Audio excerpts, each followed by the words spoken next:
you have a product that isn't selling or a service that isn't selling, and you need to know how to dig yourself out of this hole. I'm going to tell you, just so you know who we are. We're a marketing agency. We've launched over 600 products. We've made over 100 million in sales. So we do know what we're talking about. And guess what? Here's the honesty of the situation. Not everything we do works. And that's okay, because that's life and that's business. And sometimes you can have a good product, or what you think is a good product, for a fair price, and it just doesn't sell. And if that ever happens to us, this is how we dig ourselves out of that hole. I'll tell you a short story to begin with. This happened to us with a fidget spinner product. We ordered 20,000 of them. I think we caught the end of the trend. We were a little bit too late.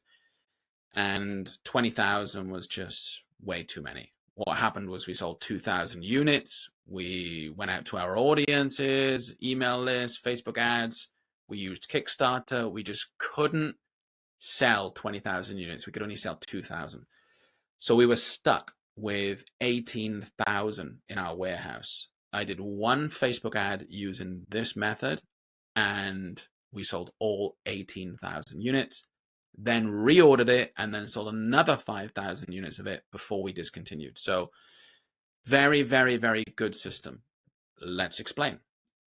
You may recognize this from school. Okay, this is the fire triangle. You need fuel and oxygen and heat in good amounts in order to create fire. If you've got some oxygen, but not enough, the fire won't burn as intensely, won't be as hot. If you don't have a good heat source, you can't ignite the fire. And if you don't have a good fuel, then it won't continue burning. So you need all of these three things to be perfect to have a good fire. The reason this is relevant is because I've come up with a concept years ago that I call the buyer triangle. And I showed my friends, I taught it to clients of ours. It's now something people use. Thousands of people read it in a blog post I did years ago for Medium. And I think it's only right that I share this with you now. So the buyer triangle is made up of the product and the price and the promotion. Okay, you may, if you know anything about marketing, there's 4 P's of marketing. That's product, position, price, and promotion. This is simplified. This is a much simplified version of that. You know, it's 25% less complicated. Should be easier to understand. You can pull any one of these 3 levers to help you sell more product. Let's start with number 1, the price. Okay, the price. If you lower the price, you can always sell more. That's why discounted periods in stores and online are called sales, because merchants will absolutely sell more volume of items if it's less, because more people can now afford to spend that price. If I said to you, you have to buy a $10,000 Apple, a couple people in the world would do it. If I said it's a $1 Apple, a few million people in the world could afford it and do it. So the cheaper something is, the wider audience you can reach, the more chance it is that you'll sell higher volume. If we take an example of this pen, it's just a gray pen. And let's say I'm selling this pen and it's $60 and I call it a gray pen and it's not selling. I could lower the price. If I lowered this to $1, a lot more people would buy it instead of buying it at 60. If the margin dictates that this is a lever that you can pull, you know, obviously you don't want to go negative. So if it's a $60 pen, but it costs you $50 to make, don't lower the price below the cost of good. But if it's within your margin, if it's within your capabilities, you can. So that's price. The next thing is, I made this sound boring. So the next thing is promotion. When I told you about this pen, I said it's just a gray pen. Okay. I could make this sound sexier. I could say, this is a sleek, lightweight, sterling silver, anti-smudge, left-handed pen. And guess what? 50% of the world that are left-handed, I'm now speaking to them. And I'm making it feel like it's custom designed for them and that it's high quality. If you're just selling a gray ballpoint pen for $60, it's not very desirable. If it's a sterling silver, anti-smudge, stainless steel, whatever you want to describe it as, being more descriptive makes it sound more premium. It will match that $60 price point. So is the way that you're describing your product enough to sell it? You have to think about the price and the product itself. Perhaps it's just copywriting. Perhaps it's something that you can fix. And it's not just what you say about the product, it's who you're positioning that as. And you'll recognize positioning, like I mentioned, the 4 P's of marketing. Here it falls into the promotion category too, which is the way in which you promote a product. For example, I'm not going to sell this pen on TikTok. Okay, if I'm selling a $60 pen, I'm not going to sell it on TikTok. I'm going to go after people with disposable income who use pens, which is going to be probably people age 40 and above predominantly. That's the widest market. And those people hang out on Facebook. So you have to think about where you're selling it to.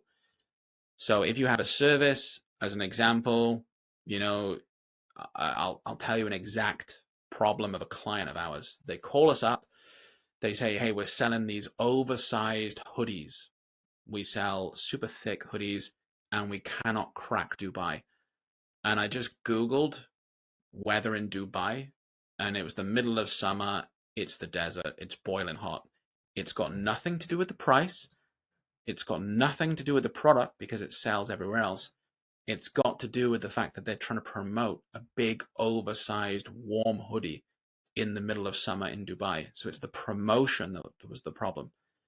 So have a think about that when it comes to your own product too. And then the last thing is maybe the product's just not good enough. Maybe it's a bad product. Maybe you bought something from Alibaba or Shein or AliExpress or Temu and you're trying to resell it for a 200x premium.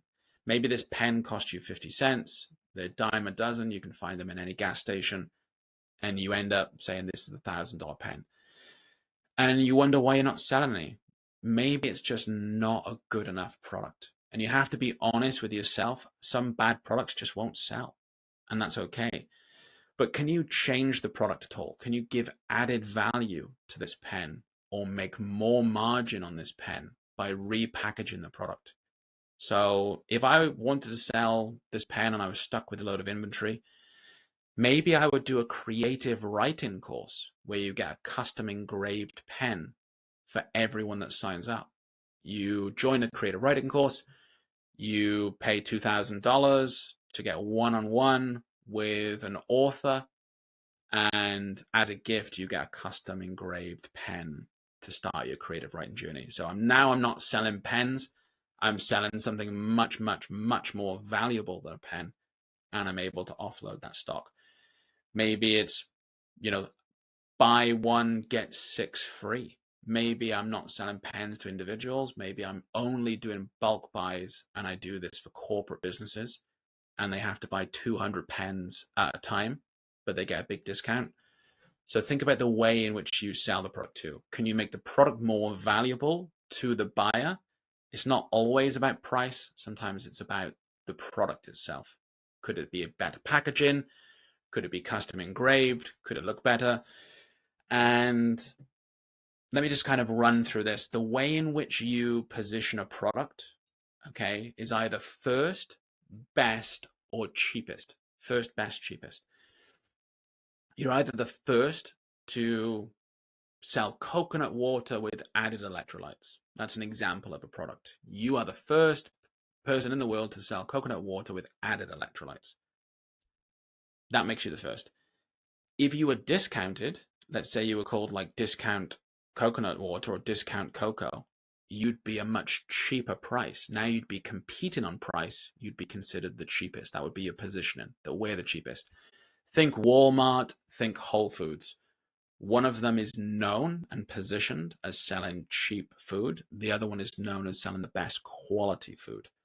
So either best or cheapest or first. Those are the 3 that you can pull. So, you know, let's just kind of stick to the grocery store example for now. First would be the first grocery store. Hey, we're the first Asian food market in San Francisco. That's a good example. The next would be the cheapest. Hey, we're discount Asian food. The next one would be, best. It would be like premium Asian food supermarket or grocery store.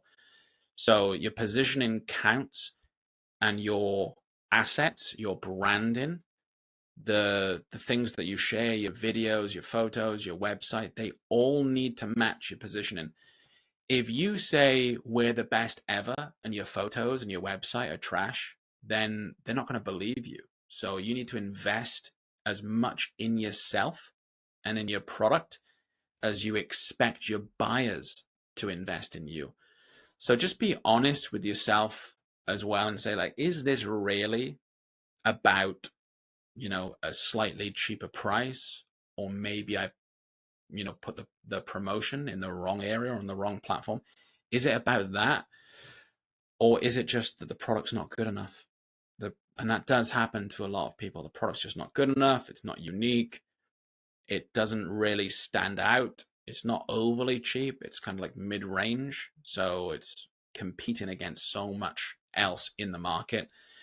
And it doesn't have good assets. You don't have a good video, good website, good photos to really make a customer desire that product.